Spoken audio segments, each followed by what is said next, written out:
Vídeo rápido sobre Bradesco, com códigos de negociação BBDC3 e BBDC4 na Bolsa de Valores brasileira. Empresa essa que no período retornou 5.631% aos sócios, contra um retorno de apenas 582% do Ibovespa, principal índice brasileiro. Trazendo isso para o mundo real, um aporte inicial de apenas R$ 1.000 na companhia se transformou hoje em mais de R$ 57 mil, aplicando a metodologia das 3 chaves do sucesso, que eu sempre trago para vocês em todos os vídeos. Sempre lembrando que na parte de baixo de todos os vídeos eu deixo uma lista de indicação de livros que você tem que obrigatoriamente estar lendo antes de investir em alguma ação, antes de entrar no mercado de capitais. Bradesco, que faz parte da nossa carteira na área de membros, considere também se tornar membro. Aproveite esse período onde diversas empresas estão divulgando seus balanços. Lá você vai ter acesso ao material completo, estratégia de diversificação completa, gerenciamento de risco, acesso à planilha e a vídeos exclusivos.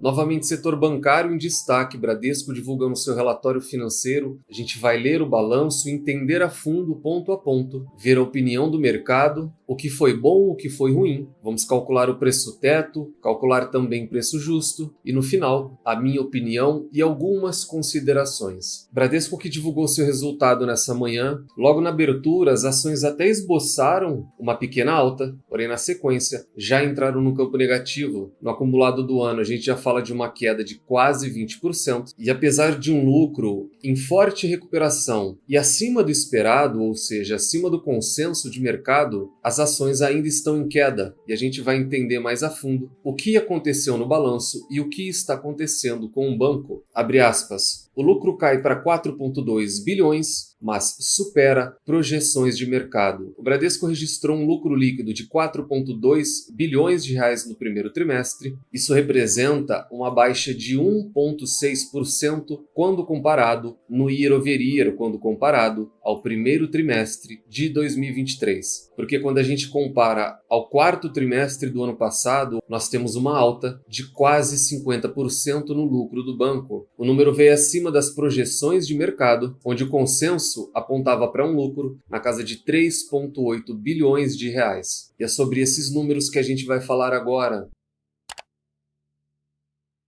Números oficiais da companhia, sempre acessem o RI de todas as suas investidas. Quais são os destaques da empresa? Uma melhora no PDD, um crescimento no crédito. Esse daqui talvez um dos pontos de maior discordância do banco, do mercado, só que eu tenho uma opinião um pouco contrária do que o mercado espera para o banco. E a gente vai falar disso no final do vídeo. Margens ainda um ponto de dificuldade, controle de despesas e melhora no índice de inadimplência. Um sólido desempenho do braço segurado quanto à carteira de crédito da empresa. A gente chega naquele ponto de inflexão, não do resultado como um todo. Esse ponto de inflexão ele é muito esperado em PDD e na linha de lucro líquido, só que a gente já consegue enxergar ele na parte da carteira. Um baixo crescimento, é verdade, de apenas 1,2%, e a carteira total do banco ficando próximo de 900 bilhões de reais. E nós tivemos crescimento em todas as linhas, com exceção de cartão de crédito. Foi crescimento em consignado, no imobiliário, no crédito pessoal para veículos. E quando a gente olha de maneira anual, o melhor resultado foi naquele que talvez seja considerado o melhor setor de todos hoje. O crédito rural do banco cresceu quase 20% em apenas 12 meses. Pessoa jurídica, a mesma situação, crescimento em todas as linhas. Performance de safra, a gente vai ter pessoa física e PJ, porém eu trouxe essas duas imagens apenas para mostrar essa questão aqui da inadimplência acima de 90 dias. A inadimplência acima de 90 dias ela é muito importante para o banco, porque dentro de todas as linhas de loans, de todos os bancos, que são os empréstimos, tudo que é acima de 90 dias, no setor bancário e financeiro, ele já é mais complicado de conseguir retorno, é mais complicado de conseguir renegociação de uma maneira mais simples. E no popular mesmo, a chance disso virar um calote, ela é altíssima. Por isso vocês sempre vão ver essa diferenciação de 15 a 90, e e acima de 90, trazendo o NPL Formation ou aquelas linhas de NPL. E a boa notícia disso é que a gente já passou o pico da inadimplência do banco. E isso é extremamente importante, pois tem total ligação com a linha de custo de crédito, com a linha de provisões de PDD. E aqui ao lado, a mesma situação, a gente fala de pessoa jurídica, porém quando nós damos um zoom, a situação se repete, o pico de inadimplência ficou para trás. Margem financeira do banco, sem dúvida alguma, o maior ponto negativo e por isso também a reação negativa do mercado. Por que isso aconteceu? E é algo que eu ia comentar nas considerações finais, mas já vou adiantar para a gente aproveitar a linha de raciocínio do balanço do Santander que a gente também acabou de estudar. No balanço do Santander, que a gente fez um vídeo terça-feira, sugiro muito que você assista, eu trouxe que o banco zerou quase todas as linhas e que sem dúvida nenhuma os maiores destaques positivos do Santander, por isso ele subiu 4% no dia, foi uma retomada na margem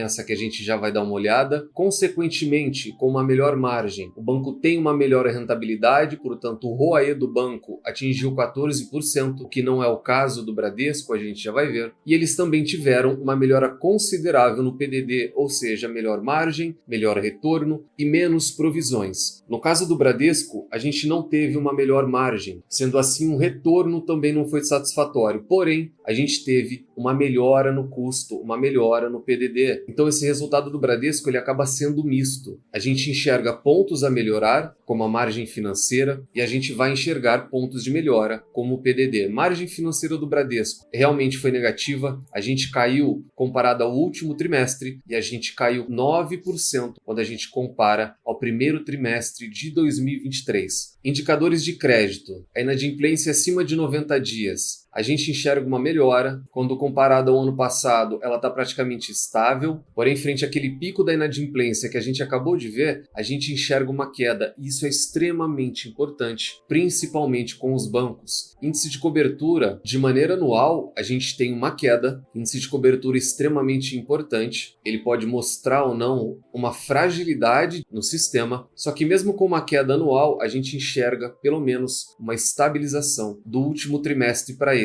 Custo de crédito extremamente importante, eu venho trazendo desde o ano passado que no momento em que nós tivermos melhoras de margem e do custo de crédito somado a uma maior rentabilidade, é quando o lucro dos bancos vai voltar ao normal. E isso serve para todos, não é porque Itaú e Banco do Brasil estão com um resultado positivo que eles também não estão tendo problemas com PDD. Na realidade, se vocês observarem no guidance e no realizado do Banco do Brasil, o PDD deles também está na máxima histórica, ou seja, o resultado do Banco do Brasil já está bom. Com uma diminuição nesses custos provisionados, o banco tem capacidade de lucrar mais ainda. E aqui a gente começa a enxergar uma queda na provisão do banco. A gente sai de algo em torno de 10 bilhões e a gente vem para casa dos 7 bilhões. E vale comentar que eu deixei separado toda aquela viagem que a gente fez na história, onde eu fui buscar no balanço do Bradesco e mostrei em todas as crises recentes o que acontece com o PDD do banco. No início dos anos 2000, na bolha das .com, o PDD do banco começou a subir em 2003 e só foi ter uma estabilização em 2004, para só no outro ano a gente começar a enxergar uma queda. Na crise de 2008, o PDD disparou até o ano de 2009, para que a gente enxergasse uma queda no PDD praticamente só em 2010. O mesmo aconteceu em 2015 até praticamente 2017, e esse cenário iniciou novamente no ano de 2020. Esses 7,8 bilhões, eles representam uma queda de quase 20% na linha de provisões. É uma melhora significativa, e essa combinação de queda de provisões, queda de inadimplência, somado ao momento em que o banco conseguir crescer também na parte de margens, vai ser aquele tão sonhado ponto de inflexão, vai ser quando o Bradesco vai voltar a ter um resultado robusto. Então, se de um lado a gente tem um ponto muito negativo, que foram as margens nesse trimestre, do outro lado a gente tem algo muito positivo, que é uma queda considerável no PDD do banco. Receita da companhia atingiu quase 9 bilhões, uma alta marginal de apenas 1,3%, quando comparado ao primeiro trimestre de 2023. Despesas operacionais do banco, um resultado também misto, uma queda de 5%, porém comparado ao quarto trimestre do ano passado. E quando a gente compara nos últimos 12 meses ao primeiro trimestre de 23, aí a gente teve uma alta de 3,5%. Uma alta muito pequena, muito marginal, nada para o sócio se preocupar nessa linha do balanço. Seguros e previdência, esse como eu sempre trago, em forma de destaque, o braço segurado do Bradesco. Caso você não saiba, a gente fala da maior rede de seguros do país, e não só isso, uma das melhores também do país. Comentário rápido aqui, assim como algumas estatais desmembraram e abriram o capital do braço segurado, a gente fala da Caixa, a gente fala da BB Seguridade, seria muito interessante se em algum momento o Bradesco viesse a colocar a sua operação de seguros também em forma de capital aberto. Lucro do período do braço segurado foi de 2 bilhões de reais, uma alta de mais de 10% quando a gente compara ao primeiro trimestre de 2023. O ROAE do braço de seguros foi próximo a 20%, um ROAE muito bom, muito forte. E as receitas atingiram quase 30 bilhões de reais em apenas 90 dias. Ele realmente é muito forte. Basileia do banco, uma alta muito marginal. Esse número ele pode ser muito superior. Essa Basileia ela pode ser considerada até mesmo baixa para o Bradesco. No guidance da empresa, eu queria fazer apenas um comentário para me utilizar dele nas considerações finais. Dentre todas essas linhas, só vale atenção para a questão da carteira de crédito. Previsão da empresa é um crescimento de 7 a 11% e o Bradesco cresceu apenas 1% nesse trimestre. Ou seja, se o banco mantiver esse ritmo, ele novamente não vai conseguir cumprir o seu guidance de crescimento na carteira. E tudo isso se traduziu em quê? Resultado consolidado do banco. A gente vai se utilizar sempre da comparação anual. A margem financeira teve uma queda de 9% e o PDD do banco também teve uma queda, porém essa queda ela é extremamente positiva, quase 20% de queda no período. Lucro líquido recorrente atingiu 4,2 bilhões de reais, uma queda de 1,6% aos quase 4,3 bilhões no primeiro trimestre do ano passado. Rentabilidade do banco atingiu 10,2%, uma queda de 0,4 pontos quando comparado ao primeiro tri de 2023. Porém, quando a gente compara ao quarto trimestre do ano passado, a gente teve uma alta de mais de 3 pontos percentuais. Foi aquele retorno que eu comentei ser o pior retorno nesse passado recente do Bradesco. Ele veio muito abaixo de 2 dígitos. É um retorno de bancos muito pequenos, bancos que trabalham, por exemplo, com consignado. E mesmo esse 10,2, o banco ainda está muito aquém daquilo que ele pode. A gente teve melhoras no PDD, porém vale lembrar que as margens ainda estão comprimidas. Margens comprimidas sempre vão resultar em uma rentabilidade também comprimida. Bradesco, que coberto por 12 casas ou 12 analistas, tem 8 recomendações para neutra, 4 recomendações de compra e nenhuma recomendação de venda. Análise fundamentalista, lucros e mais lucros, tese essa de Peter Lynch. E como a gente acabou de estudar o resultado do banco, na análise fundamentalista, a gente vai trazer apenas preço-teto e preço justo. Preço-teto, tese essa de Luiz Barsi Filho. E como a tendência do banco é ter uma melhora gradual no seu resultado daqui para frente, eu não vou me basear nessas últimas distribuições, vou me basear no último ano fiscal, porque eu acredito que o Bradesco tem condições de estar distribuindo da mesma maneira que ele fez em 2023. Portanto, 1,69 dividido por 6%, que é o mínimo aceitável pelo Barsi em forma de remuneração, nós teríamos um preço-teto de R$ 28 para a BBDC4. Preço justo, tese essa de Benjamin Graham. Preço justo e preço teto são teses diferentes, com finalidades também diferentes. Pegamos 22,5, multiplicamos pelo Earnings Per Share, que é o LPA, 1,30, multiplicamos novamente pelo Business Value Per Share, que é o VPA, 15,62, extraímos a raiz quadrada e teríamos um preço justo de R$ 21. Preço justo muito mais realista, com aquilo que a cotação do banco tem capacidade de buscar no curto e médio prazo.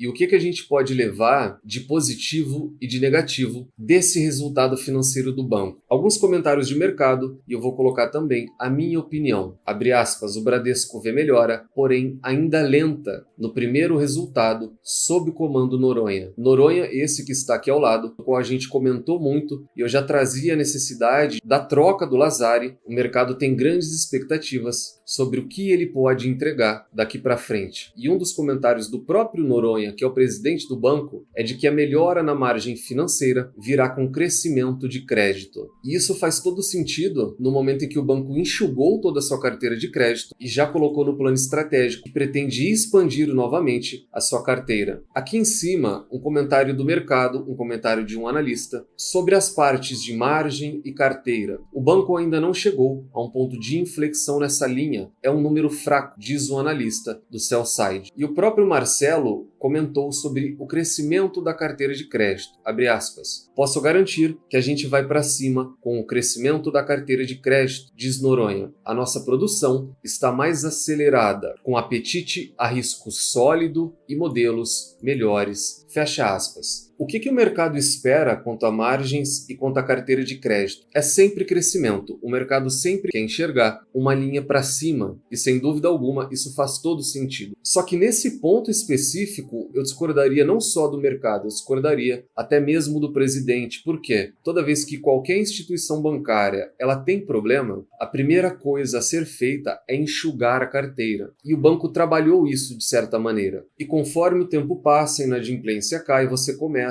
a afrouxar essa questão da carteira de crédito. Só que a situação do Bradesco ela ficou tão delicada que eu não sei se seria o melhor momento agora, onde o banco começa a enxergar uma melhora na parte de inadimplência, ele já ir com todo esse apetite, novamente distribuindo crédito. Talvez o ideal nesse momento seria um crescimento gradual, não de maneira tão acelerada como eles estão dizendo que vai ser. Porque se o banco distribuir crédito novamente de maneira descabida, como ele já fez, isso vai virar um ciclo vicioso. A inadimplência vai voltar, o PDD vai aumentar e as margens não vão subir. Então seria muito mais interessante ir com calma, distribuir de maneira gradual, ter um crescimento das margens de maneira gradual, baixar esse PDD como já vem baixando de maneira também gradual e o lucro com certeza vai subir até patamares anteriores. Comentário rápido do BTG para finalizar o vídeo. BTG vê boas notícias no resultado do Bradesco. Em seu parecer, o BTG destacou sob um pregão muito mais calmo do que aqueles que sucederam os resultados, porque vale lembrar que nos últimos resultados a gente teve quedas de 15%, de 8%, e no geral os números vieram em linha com o que a administração já tinha indicado. O resultado veio de 4 a 9% acima do consenso de mercado e uma rentabilidade acima de 10%. O NPL melhorou, os empréstimos e a originação também melhoraram e o controle de custos também foi sólido, aquela alta marginal que a gente viu de 3 a 4%. E esse é o sentimento real quanto ao resultado, e essa também é minha opinião. Foi um resultado muito em linha, ele poderia vir sim muito melhor se não fosse aquela questão das margens, as margens deixaram a desejar realmente. Só que num comparativo simples com o balanço do Santander, o Santander melhorou em margens, em rentabilidade no ROAE, melhorou o PDD e melhorou muito o seu lucro. No caso do Bradesco, ele melhorou bastante o seu lucro, acima do que o mercado esperava, ele melhorou bastante o seu PDD, uma melhora de 20%. O ROAE não foi satisfatório, aqui um ponto negativo, e ele é uma consequência de outro ponto negativo, que também foram as margens. Eu, na realidade, estou muito satisfeito com o balanço, e esse é o primeiro balanço que a gente faz juntos aqui, onde eu não teço tantas críticas ao banco. Talvez esse seja o primeiro balanço que eu enxergue pontos positivos, que eu enxergue uma inflexão em algumas linhas. E o que a gente espera é que o banco continue fazendo esse mesmo trabalho para que nos próximos trimestres a gente veja melhora de margens. E caso isso aconteça, o lucro tende a melhorar muito.